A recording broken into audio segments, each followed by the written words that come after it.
Dejavu. Wikipedia says, dejavu, French, meaning already seen. It's the experience of feeling sure that one has already witnessed or experienced a current situation, even though the exact circumstances of the previous encounter are uncertain and were perhaps imagined. Science explains déjà vu as a slight lapse in time between your brain's left and right hemispheres. You walk through a door or look up at a window or tree or whatever as you're walking down the street, and this lapse happens. Your left hemisphere sees what you're looking at. This slight short circuit takes place. Then your right brain says to itself, "Whoa, dude, I know I've never been here before, but I've seen this place before."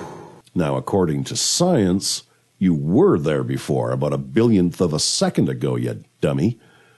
It seems the younger you are, the more frequent these episodes can be, which leads me, at least, to believe it could be a physical anomaly and not a spiritual moment. Some believers say when a soul decides to enter the earthly realm again, it can view the life of an infant, choose its parents and circumstances to learn to become a better, more rounded, and therefore a more enlightened soul. And déjà vu is a momentary flashback to that time when you viewed that life, which life to learn from.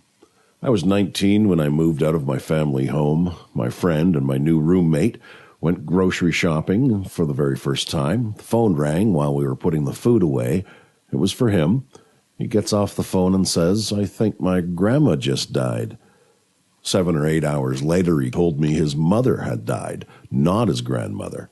He hung up, and I didn't see him again for months. Kept on paying his rent, though. Nice guy. I was floored. I had talked to her on a Tuesday, and she died on Thursday. Hit me like a ton of bricks. Now, this is going to sound pretty naive for a 19-year-old to think, but it's true.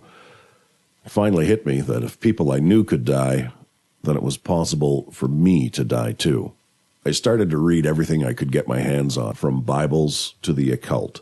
Fast forward 20 years to YouTube, I stumble across this odd channel with this odd person talking to a camera in an odd tone. The speaker was obviously intelligent and articulate. The way it was put just made perfect sense to me. So, I wanted to believe in karma and reincarnation. I wanted to believe that the universe would bend to my sense of justice. I wanted to believe in a second chance. I don't think I really bought into it 100%, but it felt good to think that way. Pleasant thoughts. Right now, I'm not sure what to believe, but that's not new to me. I will continue to read books and watch movies and temporarily escape from the possible and likely idea that when we die, what we thought and believed and what made us who we were in life, it just vanishes into the ether as if it never was.